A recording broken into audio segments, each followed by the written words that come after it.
Welcome to the Taxcast from the Tax Justice Network. I'm Naomi Fowler. Coming up later. You have this sense of an oligarchy, and it is transnational, enabled by the secrecy world. We talk to Pulitzer Prize winner Jake Bernstein about his new book, Secrecy World. No time for headlines this month. This is an extended Taxcast, except I do want to throw in an interesting piece of news. Facebook has just announced it will stop using the tax haven of Ireland to slash its global tax bills. It's getting started on that apparently in 2018 and is going to start declaring advertising revenue in the actual country where it's sold instead of rerouting that through Ireland. And that puts some pressure on other big companies like Google and Apple, so let's watch out for that in 2018. Now we're going to talk to John Christensen of the Tax Justice Network for his take on this month. OK, John, so we're going backwards pretty fast in the United States. President Trump's tax reform bills, the big talking point this month, the most significant reforms since Reagan's time in the 1980s.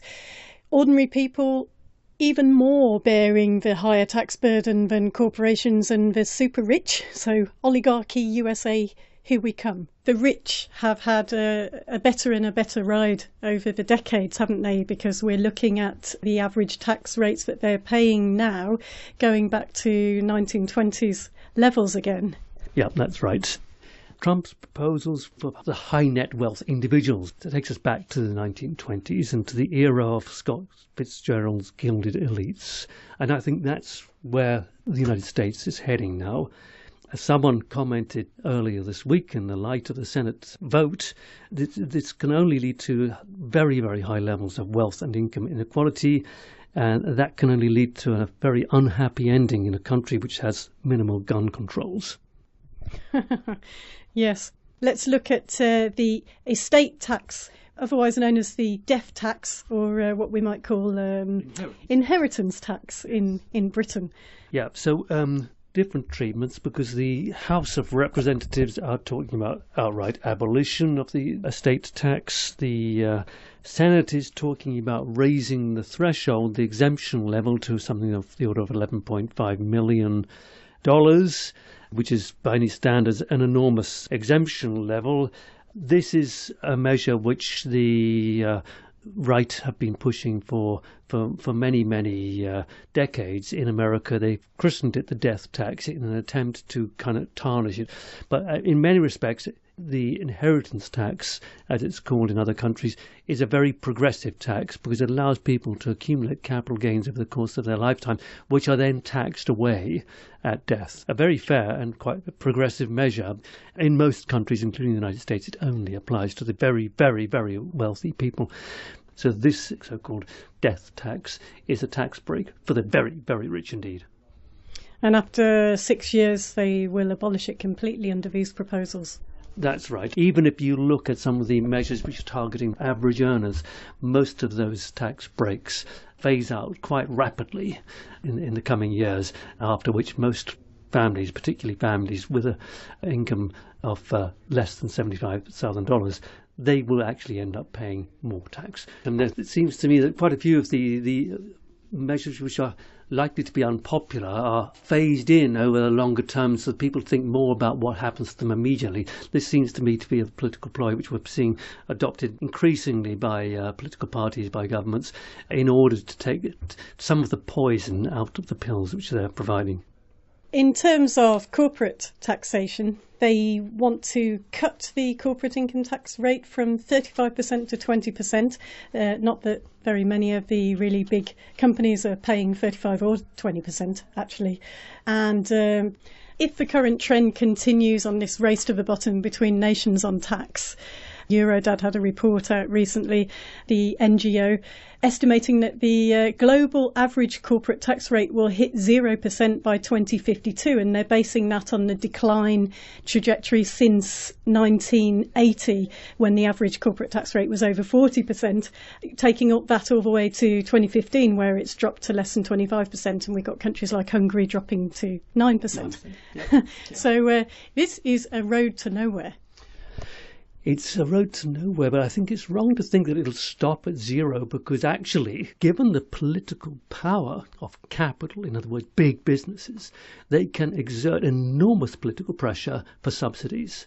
So it doesn't stop at zero. We're going to enter into negative income tax on corporations as they push for more subsidies, more cheaper energy, or more investment in roads to meet their needs, or training programs to meet their needs, etc., etc., etc. So it doesn't stop at zero. It'll go into negative territory. In other words, we're moving almost inexorably towards a period of subsidized capitalism, which is madness.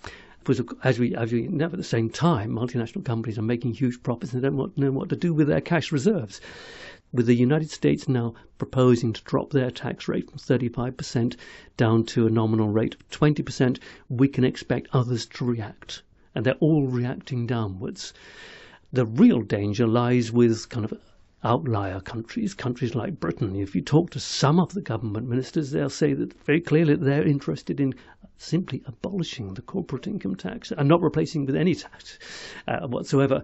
And when that happens, those outliers might well drive a sudden kind of leap in that race to the bottom. So if anything, I think the Eurodad estimate of mid-century before we see the tax rates, actually the nominal tax rate hit zero, might well be a conservative estimate. It might well happen well before then. Okay.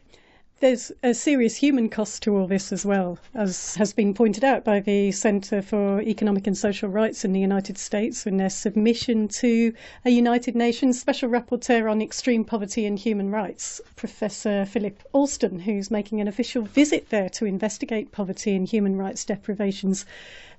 Obviously, we have to finance these tax cuts, and a lot of social programmes are being cut as a result. And we've got estimates like 10,000 possible avoidable deaths because of the withdrawal of some affordable healthcare provisions. I think this tax package is likely to lead to mayhem further down the route. And the big question hanging over the bill is whether it will actually do anything towards achieving his goal of making America great again. And here we can look at the example of the state of Kansas, which 5 years ago in 2012 adopted a package of very similar tax cuts targeted at rich people. And the aim there in Kansas was to stimulate investment and jobs growth. Now, the outcome has been little short of a catastrophe for Kansas. They now, this fiscal year, they're facing a deficit of something of the order of $350 million. Next year, that's likely to rise to something closer to $600 million. This is a very small state. And accompanying this deficit, you have savage cutbacks to public services, including education, infrastructure maintenance, health services, the whole lot. And of course, the promised economic miracle, which was being presented at the time when these cuts were introduced in 2012 in Kansas, that economic miracle simply failed to materialize. It is more likely than not we'll see something similar, but on a much, much bigger scale across the entire United States. Huge increase in the deficit. Remember, America, the United States already have a deficit of something of the order of 20 trillion. No stimulus whatsoever to investment. It's more likely that any savings that the rich achieve will be spent on, in the case of corporations, they'll spend that on higher dividend payments to their very wealthy owners and on share buybacks, which is what's been happening in the last few years. So no stimulus to investment, very few real good, well-paying jobs being created. Rich people will get richer. Kansas provides a very interesting example of how this might go very badly wrong. Yes, and for all we know, this may not even pass because there's a slight change in the makeup of the Democrats on the one side and the Republicans on the other. And there's one holdout rebel Republican, thank goodness for that. Yeah, that's right. We hear the results from Alabama, and that's quite dramatic because we have a very tight situation in the Senate. Alabama has switched from Republican to Democrat now. After 25 years. After 25 years, quite astonishing result in some respects. And Republican Bob Corker from Tennessee stood out. He voted against the bill when it went to the Senate earlier this week. So the situation really is now something of a tightrope. The whole bill could fall in the coming weeks as the conference between the House of Representatives and Senate goes on, because, of course, the two bills, the one of the House of Representatives is quite significantly different from the bill that went through the Senate. So there's going to be quite a lot of negotiation around that before the President can sign off on the bill. And we're clearly seeing a switch of mood in the United States going against the Trump administration. Okay. Let's talk about the European Union's new blacklist of tax havens or uncooperative jurisdictions, now long awaited, and what a letdown. We had 17 in the end countries on their blacklist. We've got countries like Panama, Grenada, Trinidad and Tobago, St. Lucia, Barbados, Tunisia, Namibia, Mongolia. Some really, really quite small and economically not very powerful and politically not very powerful jurisdictions. No EU countries on the list. And, of course, the United States wasn't on it either. Tax haven USA.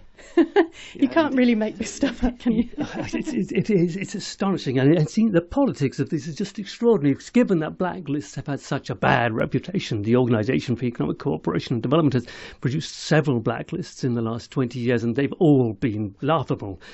For decades, of course, Europe and North America have staked a claim to being leading liberal democracy. But when it comes to showing leadership on tackling tax havens, and of course many tax havens are European or North American, neither of these continents are willing to take effective political action. 17 blacklisted countries, including such prominent offshore financial centres as Mongolia, for goodness sake, Namibia and Tunisia. What's extraordinary about this blacklist lies, of course, as you said, with the omissions. No mention of tax haven USA or Switzerland, Hong Kong, Singapore, 4 out of the 5 top tax havens on the Tax Justice Network's Financial Secrecy Index. No mention of Belgium, Ireland, Luxembourg, Netherlands, all of them EU member states, and undoubtedly tax havens. Malta.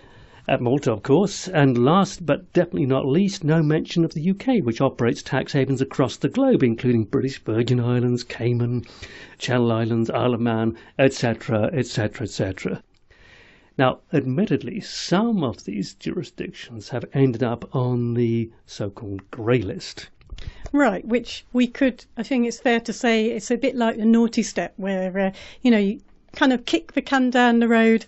You're either not compliant or you are compliant, and they've put these countries in a grey list. They've all promised that they're very sorry and they will do better. Well, they will have to make some reforms. We don't know what timeline are going to apply to these reforms and so on around the treatment of, corporate profit shifting and so on. And this is where they've made such a bad mistake with this blacklist. We've already heard Bermudan government officials and officials from other tax haven jurisdictions crowing about the fact that they're excluded from the blacklist. We're not on the blacklist, therefore we're okay. And at the same time, I heard Tunisian officials on French radio recently complaining about the blacklist being so politically biased, and who can blame them for saying that? So the EU commissioner who spent 2 years working on this, Pierre Moscovici, the Frenchman, seems not to have learnt a key lesson of leadership, which is get your own house in order before you point fingers at others. And Europe quite clearly isn't prepared to tackle the issue of its own homegrown tax havens, but is quite prepared to point fingers at countries like Namibia and Tunisia and Mongolia. Yes, and on that, those countries, they've had some interesting reactions to finding themselves on this blacklist. We've had Guam on their blacklisting saying, well, they never contacted us and we can't actually sign international agreements because we're a US territory. Yes. Namibia said, well, yes, it's true that we didn't respond on time to questions around this blacklisting, but here's a description of our tax system and it really is nothing like a tax haven. And Mongolia said, well, we just don't have the capacity to sign up to demanding international agreements, but we do the best we can. Yeah, it really is a joke. Think about it. quite carefully. Not many non-residents of Mongolia will want to hold their assets in Mongolian currency inside the Mongolian tax territory at all. I mean, let's be reasonable about this. Mongolia, Switzerland, put them in the balance. Now, you can see that Switzerland is clearly the more important issue, and yet Switzerland doesn't make the list. And that tells me that this list stinks.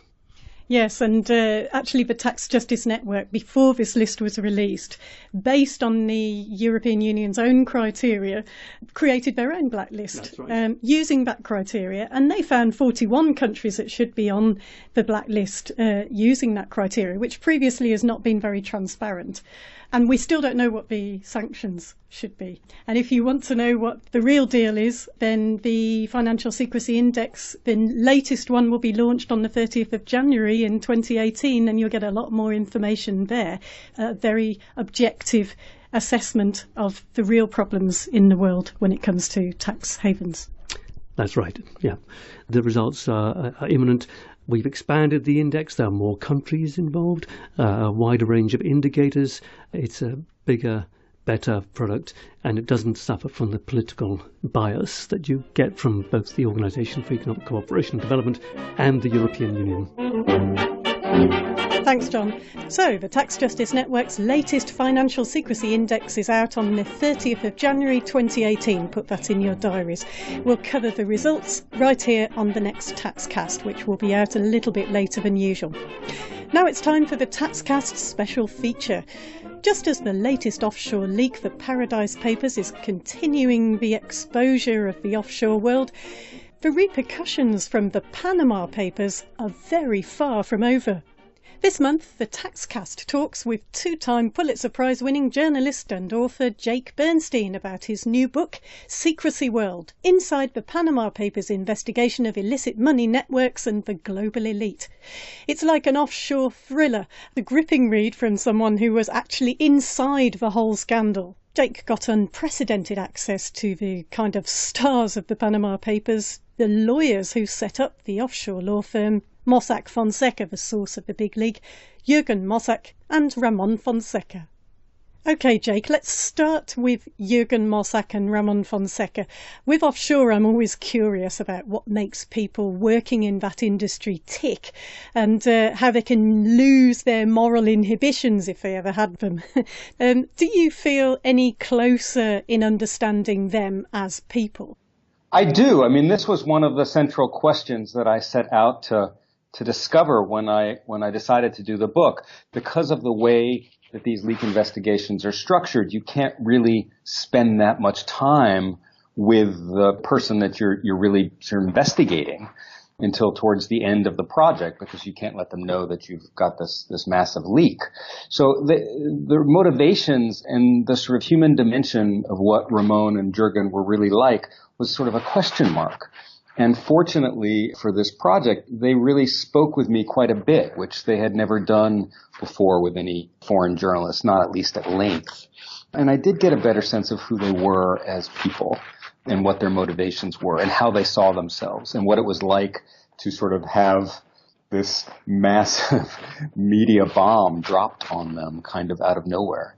What's really fascinating to me is that actually Ramon Fonseca started out as quite an idealist. Very interesting, and he was very involved in politics and social reform and anti-poverty initiatives. Very surprising that he could move from that to the type of business he ended up in. I mean, Ramon's trajectory is you're right, is absolutely fascinating. I mean, he comes from a quite prominent in the sense of being politically active family. His maternal grandfather, Ramon Mora, was U.S. educated, a dentist who owned a rum factory also, and was a strident sort of anti-imperialist, anti-Yankee. He rebelled against the Canal Treaty that the U.S. had imposed on Panama, and he was one of the main leaders in a coup in 1931. And Ramon's paternal grandfather was the Costa Rican ambassador. So Ramon had sort of grown up in a family that sort of prized civic engagement. And he wanted to be a priest at one point. And what really sort of influenced him the most was he fell under the sway of this very charismatic priest, Colombian priest named Hector Gallego, who was an adherent of liberation theology. You know, this idea that the church's responsibility was to help the poor, not just spiritually, but also politically and economically. And Gallegos parish was in the Panamanian province of Veraguas, where campesinos lived in almost feudal conditions. I mean, really terrible stuff, you know, infant mortality off the charts and malnutrition. And they basically, you know, lived to serve these big landowners. And Ramon goes up there to help Gallego and ends up doing stuff like burying babies who died from diseases caused by malnutrition. And I mean, really impactful stuff. But what happened was Gallego gets kidnapped by the military in 1971 and disappeared. And this, I think, had a huge impact on Ramon, and it sort of sends him back to school where he gets his law degree and becomes a student leader. And he then gets recruited by the UN, which has a quota system, and they need Central American lawyers. And he goes to work for the UN Conference on Trade and Development in Geneva. And that is sort of where he says he lost his idealism. I mean, he's working in the UN and he sees his bosses and they're really only interested in junkets and shopping for them and their wives and really just sort of doing stuff for themselves rather than for the common good.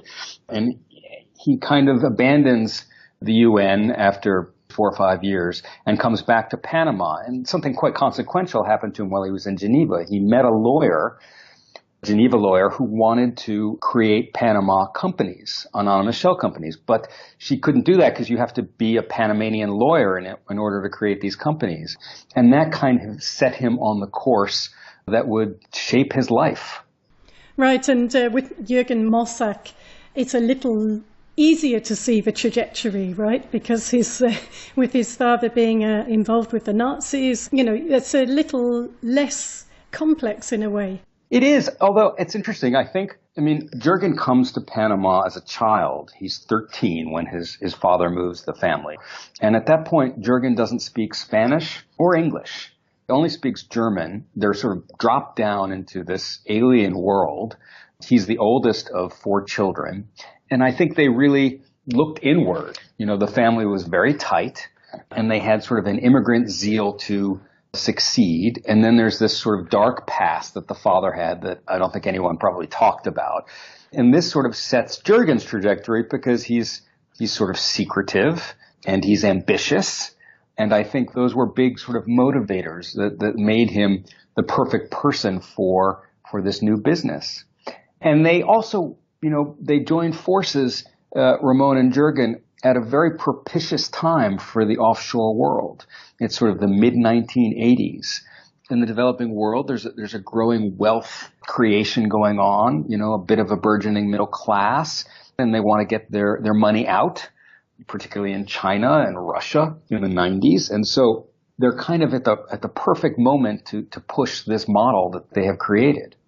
The psychology of this is a sort of a fascinating question with Ramon and Jurgen. The way the system is set up, you can have a certain remove, right? So I am not really responsible for what this company does. I'm just selling a company to a banker or a lawyer or an accountant, and then they in turn are the ones who really bear the responsibility. And it becomes sort of a hot potato. There's a lovely moment in my book, Secrecy World, where there's a meeting between UBS Bank and Mossack Fonseca. Mossack Fonseca contacted UBS and said, we need information on these companies that you asked us to create. You know, now the regulators are saying we need to know stuff about them. And so you really have to get this for us. And then UBS says, well, they're not our companies. They're your companies. We don't have any responsibility for them at all. And one of the Mossack Fonseca people sort of notes, you know, acidly that UBS was marking up the companies. They would buy them from Mossack Fonseca and then sell them to their clients at a markup. So for them to declaim responsibility for it was quite patently ridiculous. But the way the system is set up is that nobody really has to declare responsibility for their activities. And that remove allows you to pretend that you are not the one who's actually enabling money laundering or criminality or tax evasion on a massive scale. And I think I would add to that, over and over again, with all the people that work in offshore and defend those practices, they're really emboldened by being able to point the finger at the United States and the United Kingdom and Luxembourg and places like this and say, but we're not as bad, or, these places are bigger than us, it's more important. It happens all the time. And sadly, with some justification, right? I mean, Delaware, it's like $1 billion a year for them in revenue just for the fees that they tack on to these companies. And that's just Delaware. That's not Nevada and Wyoming and the other ones that participate in this. So you're right. I mean, Jurgen Mossack says, we were pushed aside and destroyed, but the real beneficiaries are the United States and the UK. And there's quite a bit of truth to that. The United States has really been a laggard as far as clamping down on this stuff. And in fact, one of the things that they recently did, it took several years in rulemaking purgatory before the Obama administration finally came out with a beneficial ownership rule for banks, for foreign companies and, anonymous shell companies. And it's just full of holes, this rule. And I had one person who was involved in the process sort of admit that the lawyers and the bankers and other people really, exercised incredible lobbying power and managed to water it down significantly. And now under this new rule, if they own less than 25% or if they're hiding behind a lawyer, then the banks legally don't have to know. And it's a real problem. So yes, I think that the cries of the Panamanians and the people in the BVI and others that there is something deeply unfair about the criticism of them, even as the larger powers plunge headfirst into this business and reap the benefits of it, is absolutely true. As you know as well as anybody, is the two places that truly dominate this world are the United States and the UK. And the U.S. incorporation law in Delaware is sort of the template for Panama and for the BVI, for Mossack Fonseca's experiment with the island nation of Niue in the Pacific. And they really picked up from there and went with it. Right, exactly. And you can't say that Mossack and Fonseca didn't know exactly what they were doing. They were really very cynical from reading the process they went through, setting up this company, franchising out to other jurisdictions. And their first visit to the British Virgin Islands was really interesting. They needed some nice kind of British overseas territory, nice stable environment with British or Anglo law. And we've always said that the Panama Papers could just as easily have been called the British Virgin Island Papers, since it was such a favourite location. I think people in Panama would have preferred that for sure. Yeah, I mean, they really put the British Virgin Islands on the map as far as, anonymous companies are concerned. And in fact, Ramon said to me at one point that because the British Virgin Islands had just fined Mossack Fonseca $500,000, which is sort of an extraordinarily large fine for the British Virgin Islands. And he said bitterly to me that they should build a statue to me on the British Virgin Islands, not fine us $500,000, because they were kind of the first popularizers of newly created incorporation law in the BVI. And not long after they started to have quite a bit of success, other Panamanian companies, firms like Morgan & Morgan and other incorporators started to come into the BVI and really make it take off. But I mean, the BVI was the big player in this space for so many years. And in China, they have referred to anonymous companies as BVIs, not as shell companies or anonymous companies, but the shorthand was BVI just because everyone ended up in the BVI, at least during that period. I didn't know that. What has been happening in the last decade or so, I think, has been a squeezing of the secrecy space to do business. And what's really interesting in the book, I think, is, as different initiatives and policies are introduced and implemented, like the European Union's Savings Directive, which was basically an anti-tax evasion and money laundering initiative, Mossack Fonseca reaped some great rewards from that. And the hope is that as that space is squeezed, it becomes less and less desirable and practical to use offshore secrecy. Mossack Fonseca, they've done 2 months in jail because they were deemed a flight risk. They've been bailed out now. Their company looks like it's on its last legs. Where are they at now? Mossack Fonseca now is, before this leak, they had about 600 employees. They have about 80 now. And really, they're spending most of their time not creating new companies, but still doing the due diligence for the old companies because the jurisdictions continue to demand it. My sources in Panama say that there are at least 6 judicial actions sort of revolving around them. We'll see what becomes of them. And in response, they're keeping a very low profile. Ramon was a habitual tweeter. He spent a lot of time on social media, and he has completely withdrawn from that. And Jurgen is also keeping a low profile. I think they're just waiting to see how this all shakes out and sort of to keep their head down for the moment. Right. And in your book, you talk about the North Star of the Panama Papers, and that would be Vladimir Putin, who apparently declares $110,000 income a year. And you say in the book that Russia's interference with the US elections was in part because he was just so angry about being exposed by the Panama Papers. I was wondering if you could tell me a bit about that.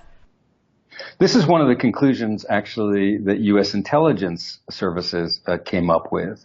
They thought that one of the factors for the Russian attack on the U.S. election process was that he was so outraged over the Panama Papers expose, because it really went directly to his circle of people around him and raised serious questions about whether he was looting, the state, basically through a state-owned bank.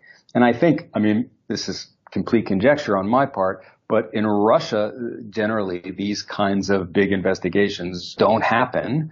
The government has a much tighter control over the press.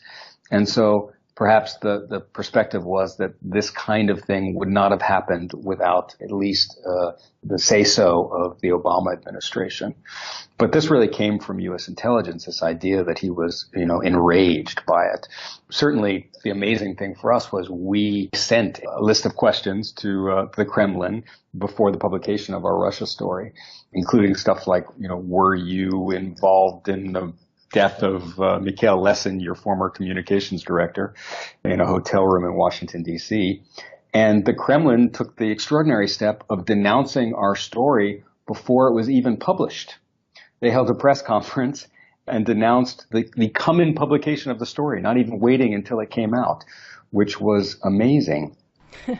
Yes, and another thing that the Panama Papers, and certainly now the Paradise Papers, has really highlighted is the relationship between President Trump and Putin as kind of kindred spirits, really, if you think about it. Neither of them like the free press too much. They're both prolific users and beneficiaries of offshore and secrecy. And, what has been exposed even further by the Paradise Papers now, building on the Panama Papers exposés, have been the dealings Trump has had and his associates have had with Russians and Russian banks close to the Russian elites. And, really major national and global security concerns in terms of their business dealings and conflicts of interest. It's a very interesting time now, isn't it? Yes. Trump admitted during his campaign that he had 515 companies, including 378 that were registered in Delaware. I found at least 9 of Trump's business associates that were mentioned in the documents. And they had all kinds of, interesting issues surrounding them, including bribery allegations in West Africa and prostitution allegations and also a lot of tax evasion. And a picture sort of emerges of this group of people, and I think to some degree of Trump as well. And these are people who create their own reality, right? The rules that bind the rest of us don't bind them. They kind of make it up and push the envelope all the time. And then the other thing is that they really benefit and depend on the state largesse. So they're tied into their nation's rulers and they get state assets and state contracts and they make a lot of money that way. They intermarry amongst themselves. I mean, marriages in this world are as much mergers as sort of love matches. And Trump is a great example of that. Ivanka marries Jared Kushner, and these are two real estate empires that are joined. And you have this sort of sense of an oligarchy, and it is transnational. And with that, of course, as you mentioned, comes a contempt of the press or really any authority that can challenge them. So that also includes, in the United States, unfortunately, the justice system and rule of law. And they are, to some degree, enabled by the secrecy world, by the anonymity that allows them to hide their activities and sometimes their looting of public assets. And the other thing that's very interesting is that a lot of these people are very much within Russia's orbit. They are connected to Putin in one way or another, and they certainly are following a similar model that Putin has really laid down. Yeah, right. I mean, Donald Trump has shown open support for bribery, really, you could say, because, one of the first things his government did was to repeal the anti-corruption measure, meaning that oil and mining extractive industries had to declare payments made to foreign governments. And he actually said, well, if you don't bribe, you don't do business in these places. Yeah, I mean, it's truly extraordinary. I mean, you have to remember, this is the guy who, when he was called out for not paying taxes in a debate, said, that makes me smart. The original idea behind his campaign was, I'm the one who knows how to game the system, so I'm the one who will be able to enforce the rules, and I'm the one who will be able to make sure that it's reformed properly. But that's not the way it has turned out. Instead, I'm the one who's gamed the system, and now I'm going to make it easier for other people who are as rich as me to game the system too. Jake Bernstein's book is called Secrecy World, Inside the Panama Papers investigation of illicit money networks and the global elite. It's published by Henry Holt & Company. That's it for now. Thanks for listening. We'll be back next month.